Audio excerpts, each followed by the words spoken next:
Okay, igama lami mina nguSwazi.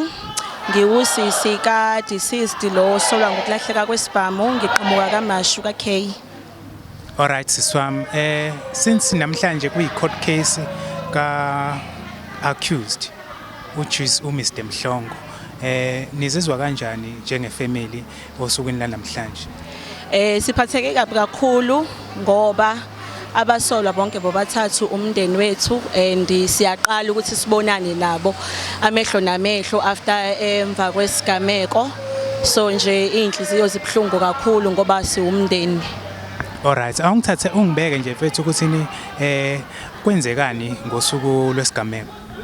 Ngosuku lwesigameko udeceased uSiphiwe Mapindla zokubhuti wami waya esontweni ekseni wabuya. Mayebuya abasolwa basebeyamthatha ngemoto ngoba belahlekelwe isibhamu ila besebemshaya khona ekhaya labo because bahlala kwenye indawo basebemshayela khona lapho kuthe sebembona ukuthi uselimele kakhulu. Siyacabanga ukuthi bona bahamba bayomdaqaza ngaphandle kwasepolyclinic bangamngenisa nangaphakathi.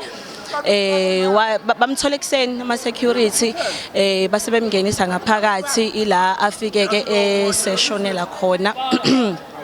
Amanesi lapha ePoli asho ukuthi ukhona wafika ezobheka but mangabe bembuza eminye imibuzo waseyabaleka, so asazi ukuthi kwakubani loyo kodwa nje kwaba yileyo nto yokuthi bamthumbile base bayamshaya washonela ePoli. Okay, ngiyakuzwa kokubhlungu ukuzwa indlela ezibhlungu kanjalo.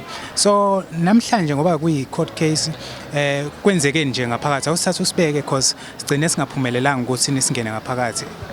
Okay, accused bobathathu ba plead innocent icala bathi abalazi, so inkantolo ke ibe sihlehlisela ikusasa ukuza nesinqumo sokuthi bayayithola yini bail because from last week Tuesday bethathiwa amaphoyisa abagcina ngaphakathi, so namhlanje bekuyisicelo sokuthi bathole ibail, so inkantolo yasiyahlisela ikusasa.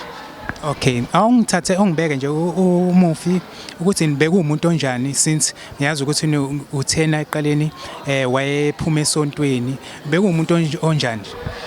Ubhuti wami uke waba nenkinga ye-addiction for isikhathi eside kakhulu kodwa kuthe kulonyaka ngoMarch wajoyina isonto elibizwa ngeprayer assembly ila athola khona ukusizakala mayelana nezidakamizwa, so ubuyile ekhaya because uhlale kulelo sonto liyabagcina ngaphakathi for inyanga ezo4, so uthe maye sebuya wabuya esewumuntu oshintshile oyimuntu ohlangene noJesu wabuya esewumuntu okholwayo, so nje ekubuyeni kwakhe ebuya inyanga kaJuly because yona abuye ngayo ubebaqoqa bonke obhuti abanenkinga ye-addiction ebahambisa khona, so ube umuntu obesebenza nje ngokuyikhandla ukuthi lo lisizo yena belitholile esontweni alidlulisele kwabanye, so nomsebenzi nawo bese utholile etoga ngala ephinde futhi egijima ukusiza abanye abafowethu abasesenkingeni ye-addiction.